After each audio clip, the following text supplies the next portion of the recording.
Se queremos concretizar os nossos sonhos, eis a receita: introduzir a semente do desejo, do pensamento, no solo da vontade, e que este terreno seja adubado com muito suor. E se queremos dignificar as nossas conquistas, acrescentemos uma boa pitada de amor e de dignidade naquilo que sonhamos.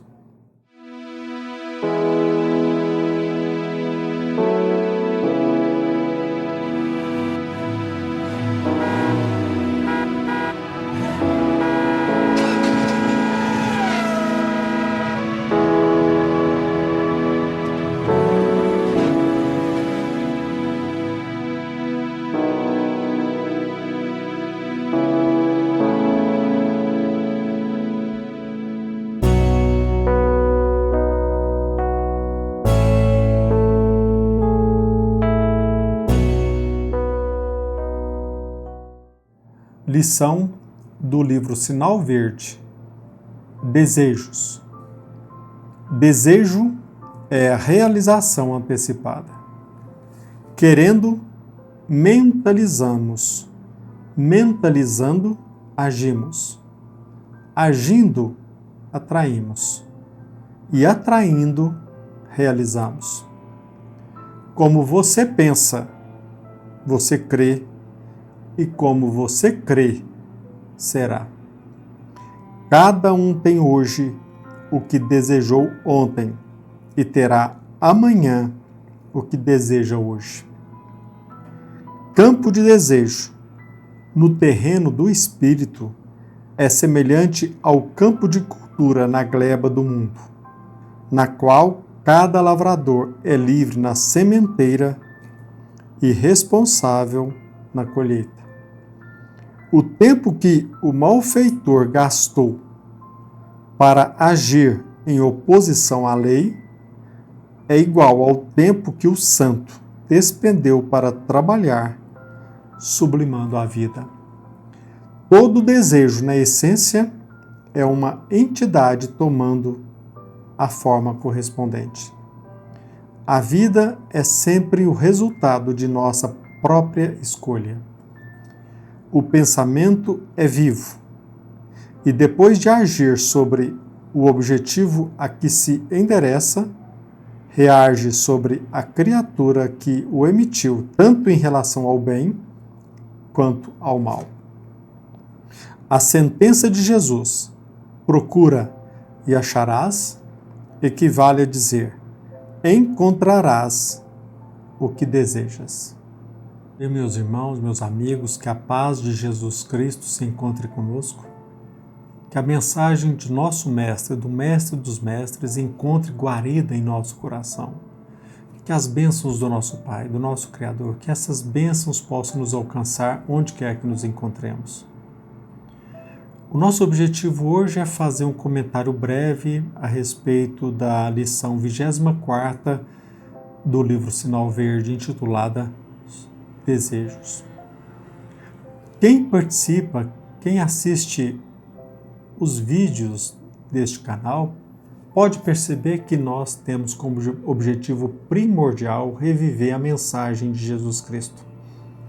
Aliás, a doutrina espírita tem como objetivo, como princípio, reviver o Evangelho do nosso Mestre. E quando aqui entre nós, Jesus Cristo disse, nos alertou, que nós somos deuses. E nós sabemos que todos nós, hoje, herdamos do nosso Pai inúmeros poderes, inúmeras faculdades. E a doutrina espírita, com base nesta distinta ética, nos convida à participação ativa na sociedade. E quanto melhor, quanto mais nos conscientizemos a respeito desses nossos poderes, mais nós poderíamos contribuir de forma efetiva na sociedade em que vivemos. E nós, como espírita cristãos, revivendo a mensagem de Jesus Cristo, revivendo o ensinamento de que nós somos deuses, a doutrina espírita já no século XIX revelou, ou pelo menos ressaltou, o poder do pensamento. Tanto no século XIX quanto no século XX, pelas mãos abençoadas de Francisco Cândido Xavier, nós obtemos esta recordação de que nós herdamos e temos poderes à nossa disposição. Acontece que na primeira década do século XXI, deste século, este poder do pensamento foi divulgado pelo livro O Segredo. E nós precisamos reconhecer que se trata do maior fenômeno no mercado editorial nos últimos tempos. Este livro, quem teve a oportunidade de lê-lo, pode perceber que se trata ou pelo menos trata da incrível faculdade que cada indivíduo, cada um de nós tem de, através da força do pensamento, tornar real os nossos desejos acalentados. A pergunta é: qual a razão deste livro ter se tornado um sucesso mundial? Por que a doutrina espírita e até mesmo o cristianismo ele não se tornou tão conhecido por focar ou por ressaltar este poder que todos nós herdamos do nosso Pai? À época, pude perceber que muitas pessoas estavam interpretando os ensinamentos, ou pelo menos a mensagem do livro O Segredo, com o objetivo de, através de uma interpretação rasteira, conseguir obter êxito, sucesso, sem trabalho, sem esforço, sem ação. Talvez por isso que às vezes nós não enfrentamos com dignidade, ou pelo menos não alimentamos o propósito de entender a mensagem de Jesus Cristo, que sim, destaca todos os nossos poderes, mas também nos convida a atuarmos no dia a dia, a de participarmos de forma efetiva na sociedade em que nos encontramos mergulhados. Ou seja, Jesus Cristo nos convida a sermos úteis, a representar os interesses de Deus aqui na Terra. Talvez o fato deste livro ter encontrado tanta guarida, alcançado tanto sucesso, talvez tenha sido o objetivo que, ou pelo menos a forma pela qual muitos interpretaram este livro, com aqueles que procuraram ou que procuram sem trabalho alcançar a riqueza e o conforto material. Quantos não gostariam de conquistar, por exemplo, um carro luxuoso, uma mansão com piscina? Ou seja, quem não é atraído por esta promessa de prosperidade, de apenas pelo poder do pensamento conseguir algo, sem recordar a importância da vontade e da ação, da perseverança? Fácil detectar, meus irmãos, o enorme interesse do povo ou do vulgo pelas utilidades materiais. Basta que nos dirijamos a uma casa lotérica quando o prêmio se encontra acumulado e nós vamos testemunhar uma enorme fila das pessoas que procuram apostar em busca da sorte, para que possa conseguir alcançar sem esforço, apenas através de um palpite, a concretização de um sonho. Agora, a doutrina espírita, revivendo a mensagem de Jesus Cristo, muito longe de alimentar em nós esse propósito. O pensamento é muito importante, o desejo também o é. Acima de tudo, também nós não podemos esquecer que precisa estar junto.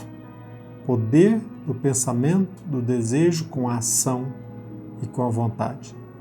A doutrina espírita é verdade, valoriza os interesses espirituais, mas não menospreza os interesses materiais. Ou seja, a doutrina espírita não menospreza a busca pelo conforto material.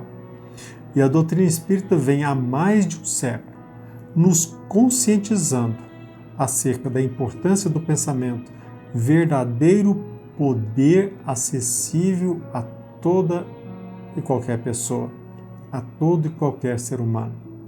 Só que a doutrina espírita destaca não somente a importância do desejo, do pensamento, como a importância da vontade e, sobretudo, a fundamental importância da ação.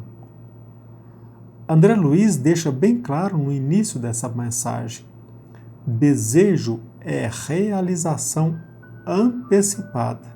Melhor dizendo, em toda conquista, em toda obra e realização no mundo real, o desejo é imprescindível. Isso é verdade. Sem sonharmos, sem projetarmos, sem desejarmos, não existiria aquele sonho materializado no mundo real.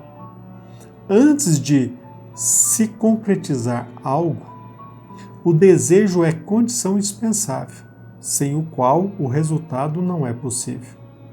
Mas, repito, para se edificar algo, não basta o pensamento e o desejo, muito embora poderosos. André Luiz destaca: quando nós objetivamos algo, quando nós temos vontade, ou seja, querendo, mentalizamos. Mentalizando, agimos. Agindo, atraímos. E atraindo, realizamos.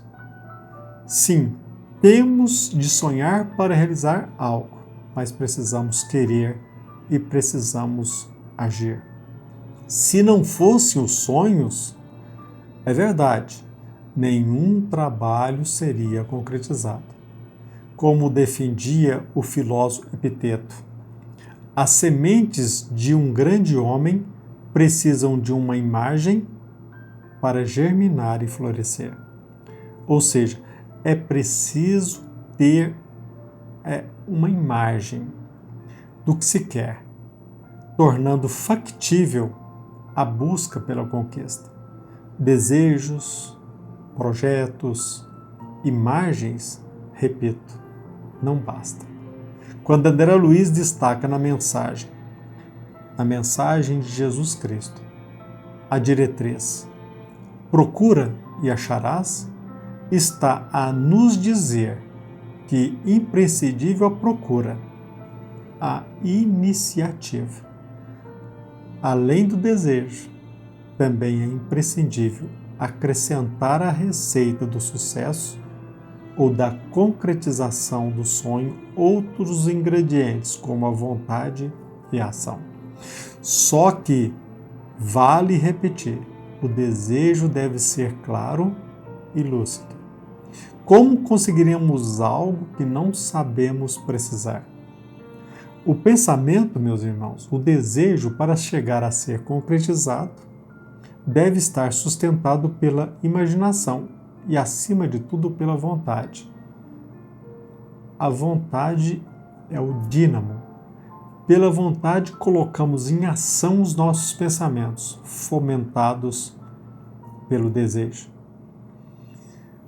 Muito tempo antes do livro O Segredo, muito tempo antes do sucesso do livro O Segredo, o benfeitor André Luiz destaca, ou melhor dizendo, em meados do século XX, André Luiz, o benfeitor espiritual, destaca a condição primordial para concretizarmos os nossos desejos, os nossos sonhos.